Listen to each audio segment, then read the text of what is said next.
jau 248. diena. Ašņore, es jums parādīšu, kā ļoti ātri sasiet kurpšņori.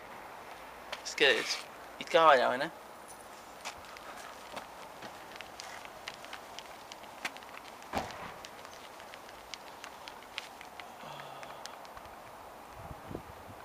Un tā ir pilnībā sašņorēta. Redzat? Un varam doties.